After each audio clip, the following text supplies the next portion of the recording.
Hi friends, 8% Manimaran VDT 1.14. இப்போ பார்த்தீங்கன்னா நம்ம தோட்டத்தில் வந்து ஃப்ரூட் செடி வந்து இப்போ வச்சுருக்குறோம்.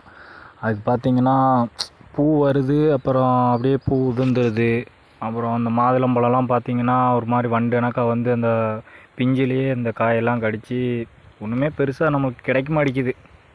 அப்புறம் என்ன பண்ணலாம் அப்படின்னு யோசிக்கிறப்ப என்னோடய அப்ளைன் பிரகதீஷ் அசிஸ்டன்ட் டைரக்டர் அவங்கக்கிட்ட தான் நான் கேட்டிருந்தேன். அவங்க தான் சொன்னாங்க, இந்த மாதிரி நம்ம வெஸ்டீஜில் பார்த்தீங்கன்னா அக்ரி 82 அக்ரி மாஸ் அப்படின்னு ப்ராடக்ட் இருக்குது பிரதர், அது வாங்கி நீங்கள் யூஸ் பண்ணி பாருங்கள், ரிசல்ட் ரொம்பவே நல்லா இருக்குது, ஒரு டைம் வாங்கி யூஸ் பண்ணி பாருங்கன்னு சொன்னாங்க. நானும் வாங்கி யூஸ் பண்ணேன். பார்த்தீங்கன்னா அது யூஸ் பண்ணி ஒரு 4-5 டேஸ்லேயே பார்த்தீங்கன்னா ரிசல்ட்டு எனக்கு ஓரளவுக்கு தெரிஞ்சது. எப்படின்னா செடியெல்லாம் பார்த்திங்கன்னா நல்லா பச்சை பசேல்னு இருக்குது. பூ வந்துச்சுன்னா அந்த பூவெல்லாம் உதிர மாட்டேங்குது, ரொம்பவே நல்லா இருந்தது.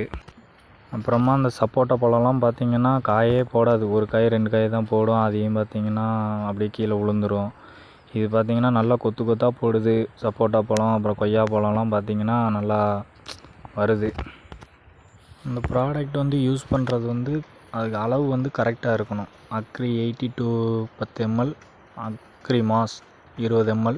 இது வந்து பார்த்திங்கன்னா 10 லிட்டர் தண்ணிக்கு மிக்ஸ் பண்ணி அப்படியே ஸ்ப்ரே பண்ணி விட்டிங்கன்னு வச்சுக்கோங்களேன், நல்லாயிருக்கும்.